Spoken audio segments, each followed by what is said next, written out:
All right. I'm Joe Turner, and this is the City Manager Unfiltered podcast, a podcast for city managers and other public sector executives. It is the most influential local government podcast in America.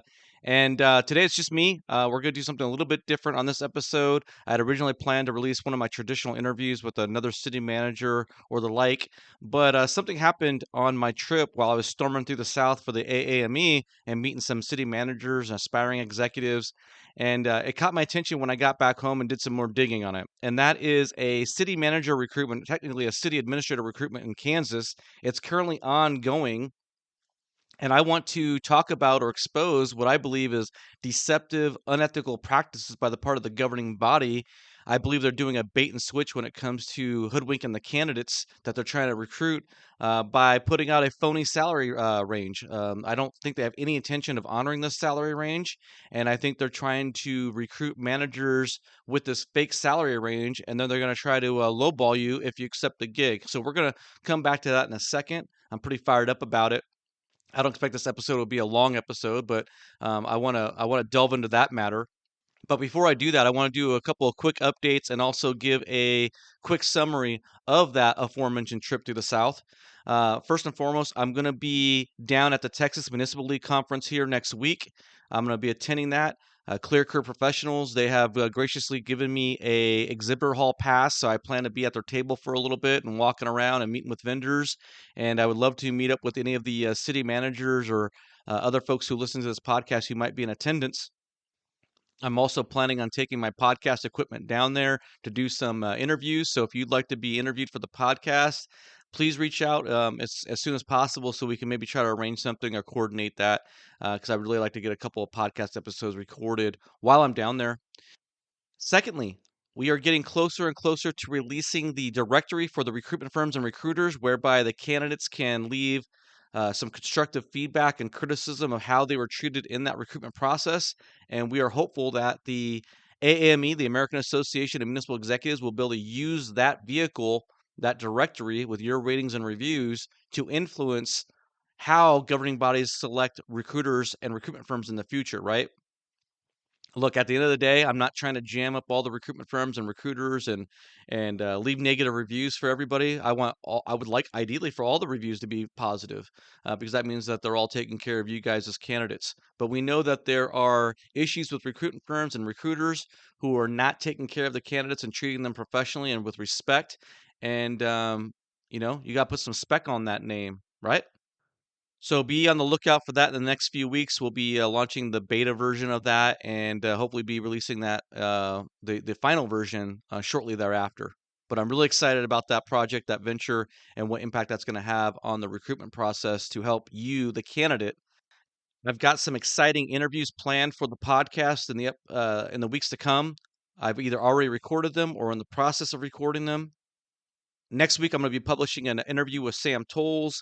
We are going to talk about a project that we've been working on. He's been doing the heavy lifting, but I was, a little bit involved in it as far as creating a program to help educate elected officials on how to handle and properly assess social media criticism and backlash. Because as we all know, a lot of times these elected officials get spun up by the criticism or the comments they see on social media, and they come running to the city manager and/or staff, and they want something done. And the reality is a lot of that stuff that's happening on social media is just noise. And so Sam is working on a program to help elected officials better understand and navigate social media criticism, which will ultimately help you guys better perform your duties and not waste time and not be sidetracked or have the rug pulled out from under you because some elected official gets spun up and wants to hit the pause button on a project or something, for example. So look out for that episode next week.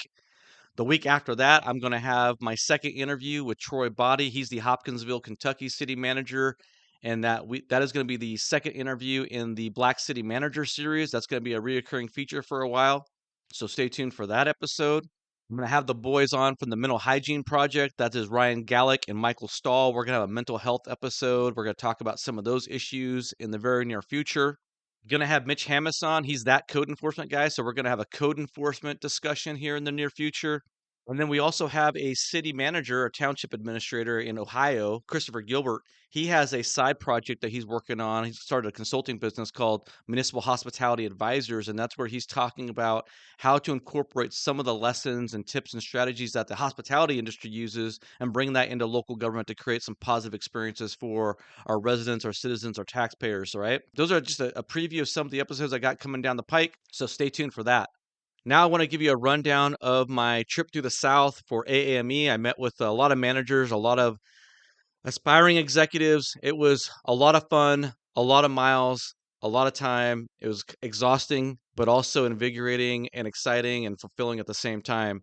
It's tough because I don't know if I should shout out every person I met with because it might be a little bit boring for you, the listener. But I also want to extend my appreciation to everyone who met up with me in person. It means a lot to me, and I enjoyed it. My first stop was in Front Royal, Virginia, where I met up with Gary Curry from Rappahannock, Virginia. I always don't know if I pronounced that correctly. I apologize. That name's tough on me. Calvin Bonenberger drove all the way out from Maryland. I think it was like a 2-hour drive from the town of the Rising Sun to meet up with us. And we had Brad Gottschall, the new Warren County administrator. The four of us, we sat down, we had lunch, we met up at Spelunkers, and Gary was he was adamant that we were going to go to Spelunkers, and I was a little bit concerned. I was a little bit like, I don't know, is this just like a Freddy's or a Culver's, smash burger chain that serves custard? I was really skeptical. But man, those burgers were phenomenal. The fries were great. I highly recommend it. The next time I'm through that area, I will definitely be going to Spelunkers. So shout out to Gary Curry. He also gave me a nice hat, and I appreciate it. Calvin gave me a coffee cup with some other trinkets and stuff in there, and it was great to get to meet up with you guys in person. That was awesome. After lunch, I had to scoot on down to Lynchburg, Virginia. But before I got into town, I picked up Sarah McGuffin in Amherst. She was on the podcast previously. If you don't remember, it's way back in the archives. The episode's called Badass Biker Chick Meets Kick-Ass Counsel. I really enjoyed that interview, and it was nice to meet her in person for the first time. I picked her up. We drove down to Lynchburg, had dinner with Robert Hiss, who's the Bedford County Administrator. We were joined by his HR Director, Nicole Campbell. She's amazing. You want to talk about an interesting story? She used to be a police officer. Her and her husband were police officers. He still is. She's now the HR director with potential aspirations of wanting to become a city or county manager at some point. And it was great. I was surrounded by two badass ladies at the table. And we were also joined by Matt Hankins, who's the deputy county administrator for Wythe County, or Wythe. I forget how to pronounce that one too. My apologies. And then we had Brian Bourne, who's the Dayton town administrator or manager. He drove down to have dinner with us. It was a great time. I really enjoyed it. It was nice to meet everybody. Uh, our conversation lasted a lot longer than I anticipated. That's the funny thing about these trips is you just don't know how long the lunches or the dinners are going to last. I don't like to put limits on them because I don't want to be rude. But I had planned on driving down to Charlotte to stay with Daniel Rosemont and his family. They had graciously invited me to spend the night down there. And I was just going to get in too late. So I skipped that and drove all the way down to Augusta because I had to be down there for lunch and dinner the next day anyway. Man, that was a long day. I didn't get in until probably about 4 o'clock that night in the hotel room, and then I crashed out. I then had lunch with Dwayne Flowers. He's the Wadley, Georgia city administrator, and he invited a few out there. We had some cancellations, but Artie Thrift, who is the town manager for Ren's, or city manager for Ren's, the home of Stuckey's, the pecan company. If you guys remember them, they've been around for a long time, since like the 30s. Anyway, we had lunch. That was a great time. And then I had dinner with a great group of people. Dwayne organized the whole day, and I'm so appreciative to him for that. And we ended up having dinner at a venue owned and operated by Scott Johnson and his wife Susan. He is the county administrator for Columbia County, and just have a beautiful like private social club that we had dinner in. It was amazing. It was fantastic. It was a great evening. We were joined by Valerie Kirkland and her husband. We were joined by James Upchurch. He's a new manager in the profession, young up and coming rising star. We were joined by Bradley Smith, who is in Columbia County. He is the assistant city administrator for the city of Grovetown, Georgia, which is in Columbia County. We had Richard Sapp and his wife. Oh, Bradley's wife was there too. My apologies. We had Richard Sapp and his wife. Richard's just a great guy. He's amazing, and he's been a longtime supporter of what I've been trying to do with AAME and on LinkedIn. And I just was it was just great. It was great. And then we had James Clifford. He is a veteran who made the transition into city management. He's the city administrator for North Augusta. Been there for about 5 years, and it was just a great evening. And it was what was really fascinating to me is Scott Johnson. He's the Columbia County manager. He's doing some amazing stuff out there. I want to get him on the podcast. You guys won't even believe my jaw hit the floor on some of the conversations that we talked about as far as what he's doing in his county and for his residents. It was just mind-boggling. But the crazy thing is I've never interacted with Scott. I didn't know he existed. I've never interacted with him, to my knowledge, with any. He's not on LinkedIn or social media. There's never been any emails, never been any phone calls, and so Dwayne set this up. And when I get there and I meet Scott for the first time, he goes, "Yeah, I've listened to every single one of your episodes." And I was just like blown away by this. I was like, "What? Are you kidding me? I didn't even know you existed." And sometimes I fall into the trap of thinking that my whole world on the podcast and AME is just all around LinkedIn and what goes on, and I forget that there's people who find me offline somehow, some way. So that was a pretty amazing thing to hear for a big time county manager to tell me that he listens to every episode while he's mowing the lawn. Want to give a special thanks to Dwayne and Ashley Flowers for putting me up in a hotel for the night on their own dime. I thank you very much. It's very kind. And then it was on to Augusta, where I had an early dinner planned with Chris and Glace and a couple other folks. There were some cancellations there; they couldn't make it, but we had dinner. Him and his lovely family hosted me in their home for the night, and we were going to go out fishing. I'd never been out fishing on a boat before. I've never really been fishing, period. But the poor weather canceled that plan. So after the fishing trip was rained out, we called an audible, and him and his lovely wife and their kids. We went on a little tour of the area. I got to see some areas of the Low Country that I wouldn't have seen otherwise because I'm very bad about scheduling any downtime on these trips to do any sightseeing. It's something I need to change. I'm either driving, meeting with folks, or sleeping, and it's kind of exhausting. But I need to probably build in some more time for me to enjoy the sights. But shout out to Chris. Chris is just a great guy. He's got a great heart, and he's just been a guy who's checked in with me very often, frequently over the course of the last couple of years, especially over the last year when I've been going through my personal trials and tribulations. So thank you, Chris. You're a great guy. I appreciate you. And then it was on to Charlotte, where I was going to spend a few days with Daniel Rosemond and his wife Maria and their family, their two daughters. They hosted me for a few days. I was so kind to them. Daniel and I, we have a special relationship and bond that we've created or cultivated over the last couple of years since he's been on the podcast and I first learned of his story. It was just great. It was just great. He's gone through a rough 8 years or so. I didn't realize he'd shared an update on his LinkedIn page relatively recently, so I'll share it with you guys. But unfortunately, Daniel, after he won that multi-million-dollar lawsuit, the jury awarded him that verdict, right? That judgment. It was appealed by the city, Hallandale Beach, and it was overturned when it was appealed.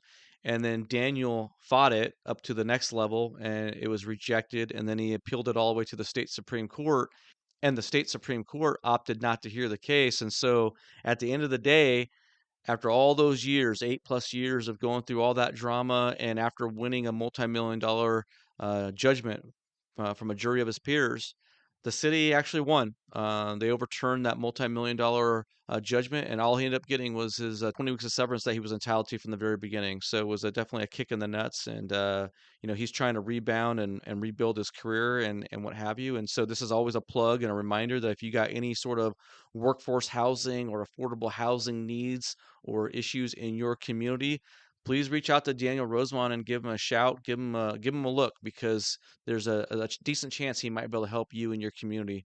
But anyway, we went to Charlotte on Saturday for lunch, and it was a really good time. We were joined by Patrick Baker. He's the former city attorney for Charlotte. We had Brandon Holland. He's a former town manager who's now an assistant town manager in Newton. We had Scott Whitaker, who I've talked about before on the podcast. He's just gone through an actual he's just going through a hellacious experience right now with his former employer of Summerfield, North Carolina. He's being sued. He's had to spend six figures on legal bills. It's just a really tough, brutal situation. And then we were also joined by Kevin Richardson. He's a rising star in the profession. He's been on the podcast before. I'm a really big fan of his, and I think he's going to be uh, going to do some really big things in the future in this profession. So we had a great time. We hung out about 4 or 5 hours. We had some really great conversation about some heavy issues, and it was really enjoyable. It was a lot of fun. I really enjoyed getting together with those guys. The next day, I went to church with Daniel and his family. We were joined by Kevin and Brandon too, which was a lot of fun. I hadn't been in church in a long time.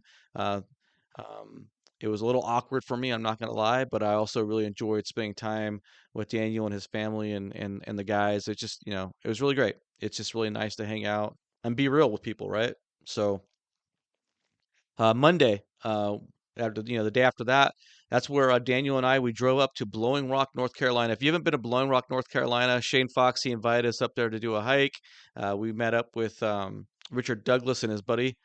We did this hike up in Rough Ridge Lookout or Rough Ridge Outlook or something near Grandfather Mountain. Blue Ridge is beautiful, guys. The Blue Ridge Mountains are stunning. It was the perfect time of the year in October for the leaves to start turning color. Majestic. It was just a majestic day, and it was a lot of fun. And I got to tell you, folks, Boone, I think they're in the market for a town manager. I don't know if they have an internal candidate that's going to replace the outgoing manager who just announced her retirement. But you should look into Boone. It's a beautiful area. Blowing Rock's a beautiful area. You guys need to check it out. It's stunningly gorgeous. Stunningly gorgeous. The Tuesday, man, this is, guys, Tuesday. I haven't had a Tuesday like this in a long time. So Daniel needed to be at the airport around 4:30 in the morning, and so he's on the south side of Charlotte. The airport's on the northwest side of Charlotte. So I went to bed. I'm a night owl. I wasn't on a very good sleep schedule. It's been a rough trip, right, as far as my sleep schedule anyway. I went to bed at 12:30, had to get up at 3:30 so I could take Daniel to the airport. And then I had planned to drive out to Asheboro, which is about 2 hours northeast of Charlotte, to go have breakfast with Donald Duncan and Michael Burrows. Then I drove 2 hours back into Charlotte to meet up with Rob Dunham, who's the Harrisburg, North Carolina manager. He was actually going to attend the Charlotte lunch on Saturday, but due to a family health emergency, he could not make it, and I didn't want to miss him. So I drove back in and got there around 9:30 or something like that. We talked for a couple hours. Then I basically drove back through Asheboro up into Henry County, Virginia to see Dale Wagoner. Unfortunately, I could only see him for about 45 minutes, but he was very gracious and I got to spend time with him. That's basically that Martinsville, Virginia area, is where the Martinsville racetrack is at. So I met with Dale and his assistant county administrator, J.R. Virgil. And I got one of the coolest gifts ever. Dale gave me a hat for Henry County hat that was personally signed by Richard Petty, the King. So if you follow NASCAR racing, you know who Richard Petty is. I grew up watching him as a kid out in Riverside, California, when he used to do the road course in Riverside. If you guys know what I'm talking about, it's now been replaced by a mall, like most things in California has been redeveloped. Hell, they just tore down the Fontana NASCAR track, right, and made they put some stuff there. But anyway, I got a hat signed by Richard Petty, which is pretty neat. And then, this is all still Tuesday, and I'm still going. I had to be in Richmond for dinner to meet up with Jimmy Morani. So I had to drive about 3+ hours away from Henry County to get over to Richmond through very beautiful country in Virginia. It was beautiful. The sun was setting and what have you. And it was great. It's just a beautiful part of the country at this time of year. But I had dinner in Richmond, and then why I did this, I don't know, but I had to stop up in Gettysburg, so then I had to drive from Richmond up to Dulles Airport to swap out a rental car, get Uber to pick up another car. Long story short, I won't get into that here. Then I went up to Gettysburg, which I didn't get into about 3 or 4 o'clock in the morning. So I was up over 24 hours, and then we had lunch in Gettysburg. Andrew Schaefer and Monica Ojo at the Tavern House, or Dobbin House Tavern, or the oldest building in Gettysburg. And like a dunce, I didn't set aside any time for sightseeing in Gettysburg because I was trying to race out to the Western Maryland, Eastern West Virginia area to meet up with some folks, but I couldn't make it work. Long story short, yada, yada, yada. this is dragging on, so I apologize. I made some final stops in Ohio to meet up with Larry Burks and Springboro, Ohio, near Dayton, and then I drove down to see Nicholas Teetsort, down in Kentucky, who was on a vacation with his family, and we just happened to be crossing paths, and so anyway, then I drove home, and that's a long sort of rambling synopsis of that tour. It was a lot of fun, a lot of hours on the road. It was sponsored by City Detect and ClearCurve Professionals. So shout out to Gavin Baum Blake of City Detect and to Michael Bays of ClearCurve Professionals. They've been big supporters of what I've been trying to do here with AAME and the podcast and what have you. So I hope I didn't bore you guys with that, but I wanted to shout out everybody I'd interacted with and met with. It was a lot of fun, and I'm looking forward to making this a regular, reoccurring thing. I try to get on the road quite a bit. I'm going to try to do this on a maybe like quarterly basis and get on the road because I just think it's important to meet up with people and have that personal connection. So let's turn our attention now to Valley Center, Kansas. It's a population around 7,000 people, just north of Wichita. It's right on the border, essentially. And I live actually pretty close to Valley Center myself, where I'm at in Wichita. I'm in the northwest corner of Wichita, right near Mays, and so it's a short distance away from me. And so I was intrigued when I saw the Valley Center job open with a post on LinkedIn during the road trip I was on. I saw that Brent Clark, the current city administrator there, who's leaving, he had reposted a post by the city's LinkedIn account that had listed the salary range for the recruitment at, get this, 115,000 to 200,000, which I just thought was an amazingly large range. And that 200,000 number was quite shocking to me because that's a pretty hefty salary for a city of that size in Kansas. Now, the city of Newton, which is about, I don't know, 20 minutes north of Valley Center, they hired Daniela Rivas in a couple of years ago, or maybe a year and a half or so ago. I think they hired her in around a 155 or something like that, maybe 160. And that has a population of about 25,000 people. A couple years ago, maybe, yeah, about 2 years ago, maybe now, maybe a year and a half or so ago, I've lost track of time. The city of Hutchinson of about 40,000 people, 45 minutes or so northwest of Wichita. I used to work in South Hutchinson, the neighbor, but they just hired their city manager in, I think around a 165, 169 or something like that. That's a population of 40,000. So when I saw the Valley Center salary range up to 200,000, I'm like, that's intriguing. And I was a little bit kind of skeptical, but also like, well, maybe they're being super aggressive.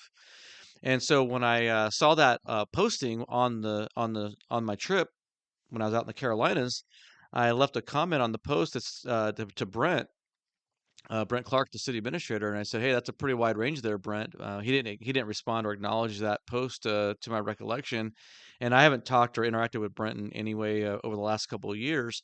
But I was a little bit surprised again by that salary range, and I was skeptical, but also thinking, well, the market's got an adjustment going. I've been talking about this now for 2 years, 2+ years, about how there's a shortage of quality managers out there, and a lot of cities are being forced to increase the amount they're willing to pay their next city manager, right? In fact, I've said this time and time again that it's not uncommon for cities to realize that when their outgoing city manager is resigning or retiring, that they're forced to pay more to get a replacement, even if that replacement is less qualified on paper than their outgoing manager. When you look at the public record, Brent Clark was hired back in 2019 at around $112,000 a year on a 1-year contract, which is kind of interesting. And then most recently in June or so of this year, just a couple months ago, he was given a raise of about 7.5%. Up to $152,000, and his contract was extended out to 2029. And so, by all accounts, everything I know about Brent, he's a hardworking city manager. He's competent. He puts his heart and soul, gives 100% to the community. And I'm thinking, wait a minute, Brent's making 152,000. He just got a raise of 7.5% to 52,000, and he's leaving, but they're willing to bring somebody in for 200,000, up to 200,000. And Brent, he's leaving for a private sector gig, and I don't know the motivations or rationale for why he's leaving or accepting a private sector gig. But I mean, if they're really willing to pay 200,000, and I know, Brent's been there for 6 years and he's held in high regard and he works his butt off for that community, why wouldn't they be willing to give him 200,000, right? I mean, I don't know what he's making in the private sector now, and maybe he's making a lot more than 200,000 for all I know. I don't know, or maybe there's other reasons for why he's leaving. But I'm just suspicious by why I'm just suspicious that they're supposedly going to be paying up to 200,000 when a great city manager is leaving. So when I got back into town a couple of days ago this past weekend from the road trip, I started doing a little digging and I'm looking at some of the things I'm seeing for the job. And so when I went to the ICMA job board and I went to the League of Kansas Municipalities job board, they're showing a completely different salary range from the original listing that was posted like 3 weeks ago, right? So the city of Valley Center is doing an in-house recruitment, right? They're not using a recruitment firm. And when you go to the LKM or the ICMA websites, you'll see that the job is posted and the salary range is listed at 105,000 to 145,000. And that 105,000 is pretty low, given that what, I know other administrators are making in small towns, or what I was making in South Hutchinson a couple of years ago. I was making 101 in a town of 2,500.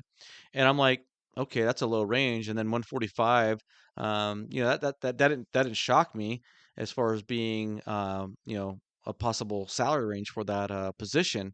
But that is not 115 to 200, right? I mean, that's a big change. And so what strikes me is that it seems to me that they didn't get any nibbles on the original job posting, and I'm not sure why they never went back and edited those job postings and changed the salary range, because it doesn't make any sense to list a salary range on LinkedIn of up to $200,000, and then on the actual job postings for ICMA and LKM, they have a salary range of up to 145,000.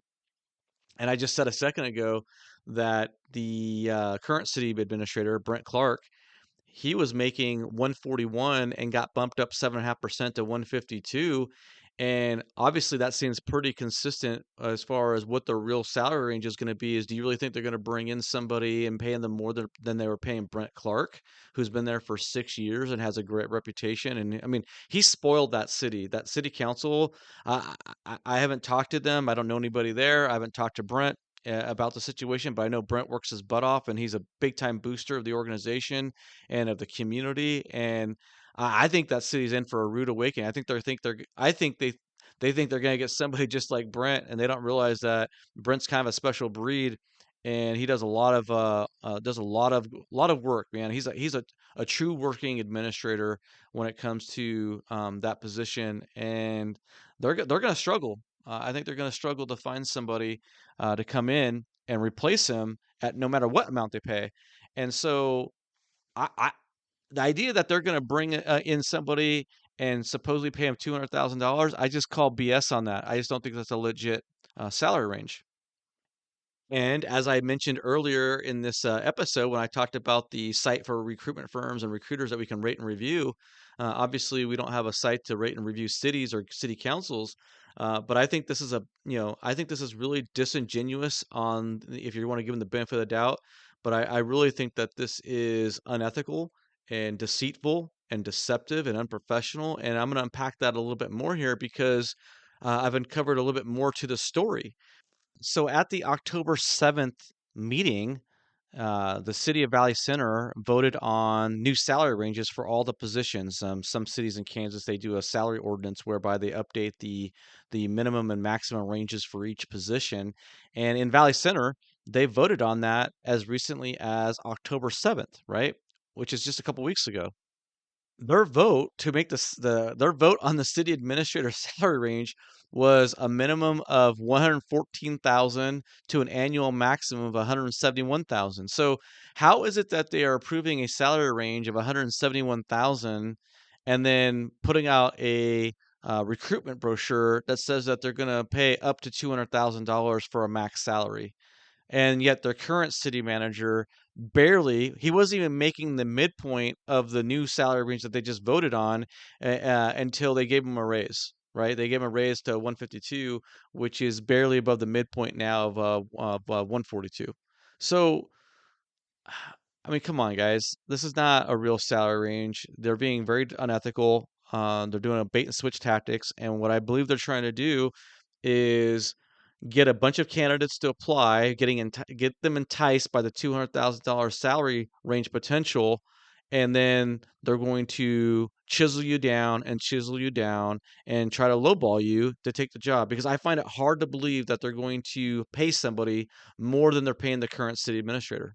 I could be wrong, but I'd bet money on it. In fact, I would bet any member of that governing body $1,000 that they are not going to pay the next city administrator more than 160 grand. I just don't see them paying anybody that amount of money, let alone close to 200,000. I just don't see it. I could be wrong. I just don't see it. And I find it really scummy. I find it really unethical. I find it to be just very bad faith dealings. And I wanted to call them out on it. And I want all the candidates who are thinking about applying to understand the dynamics at play. The reality is that the more I think about it, the more I marinate on it, the more I stew on it, the more angry and frustrated I get about this whole process. Because at the end of the day, if my speculation is correct that they are operating in bad faith, they are not giving any consideration to you, the candidate, and your family, your spouse, and all the things that go along with a job search, right? There's the emotional limbo of having people get invested in the process, candidates, because the process is so long and arduous. Many times find themselves getting emotionally attached to a position before they have ever even been offered the job. And therefore, when they do get offered the job, they find themselves at a disadvantage when it comes to negotiations. And I find it to be a completely self-centered approach on the part of this governing body, without any concerns for you, the candidate. And I just find that reprehensible. That's not what a partnership or a marriage should be. That's manipulation. It's game playing. It's bait and switch, and that's why I'm calling them out. When you apply for a position, and I don't think the council fully understands or appreciates this because are not in the shoes of you, the candidate. But when you as a candidate apply for a position, you are potentially opening up Pandora's box to a whole host of risk and consequences that could face you or befall you as a city manager who's currently employed. Now, Kansas, by and large, generally speaking, does not disclose who the finalists are, and they will not disclose who the final candidate is until that contract has been signed or approved at a council meeting. Generally speaking, and it's obviously it could be done differently by choice, or if they want to announce it to the community, or some of the larger communities might put the candidates through like a community interview type situation, right? But whenever you're going through a process and you are exposing yourself as a finalist somewhere, you will run the risk of it leaking back, or the news covering it, or something getting word back to your existing governing body. And if things go south, then they could really be put you in a compromising situation, because your current governing body might get butthurt and feel alienated or scorned by the fact that you're seeking another position. And so if you're applying for a job thinking that you have a snowball's chance in hell of getting 200,000, and you find out, oh no, the real hiring range is something closer to 130 or 140, then that's totally unfair. It's just totally unfair. The other thing that I think gets lost by these governing body members, elected officials, is that when you as a candidate are applying for a position and then you come in for an interview, there is a cost that comes with that, right? Like, goes beyond the fact that they might be reimbursing for your travel and your hotel stay. They don't always reimburse or take care of your expense for your spouse, one. And two, you as a candidate often have to burn some vacation time in order to make these on-site interviews and visits work, especially if they're a multi-day affair. And so, again, I just find it completely unethical and dishonest and just bad form. I mean, it's just not a good look to basically run a candidate through the ringer of a job interview process, or an application recruitment process, when they have no serious desire or inclination to truly pay an incoming candidate, the finalist, anywhere close to that upper end of that range. And that candidate is probably going to be thinking, hey, I want the above the midpoint. The other interesting thing I want to point out to you all is that many communities in Kansas have a true residence requirement, or it's strongly implied or going to be needed, or it's going to be demanded in the contract negotiation. What's interesting right now is if you go to the Valley Center agenda, a council agenda page, you're going to see that on the upcoming agenda. Actually, it's for tonight's agenda. So this podcast is being recorded on Tuesday, but it won't be published until tomorrow, Wednesday, right? And so tonight, as I'm recording this podcast, they are supposed to be voting on the residence requirement, if there's going to be a formal residence requirement for the incoming city administrator. Now, I don't know if that's going to be what the outcome of that conversation is going to be tonight, but you got to be mindful that there might be a residence requirement. At the end of the day, I don't think any of you should be applying for this job. If this is the way they're going to operate and they're going to deal with things, then I don't think you should put your hat in the ring and expose yourself to this pie in the sky expectation that you might get something close to that salary range. Now, if you can live with something at the midpoint or below, then obviously that's a different story. But I would like to see candidates either decline to apply for the position, or if you're going to apply, how about you fight back, right? How about if you're going to go through the process and you get declared a finalist and they want to start negotiations, you say, you know what? I'm at 215. I'm at above the high end, right? If they want to play these games, why don't we do that? I think that if you're going to be a truly wanting to apply for this position, I think you should have some things set in stone as far as your spouse getting reimbursed for travel. I think you should hold them to that. I don't think you should be paying out of pocket to bring your spouse into a city when they could be playing these dirty tricks when it comes to your salary ranges. So be mindful of those considerations. But if you're going to apply, you want to retaliate. I highly encourage you all to stick to your guns and demand upper end of the salary range. Right? That's what the salary range is posted. Then demand it.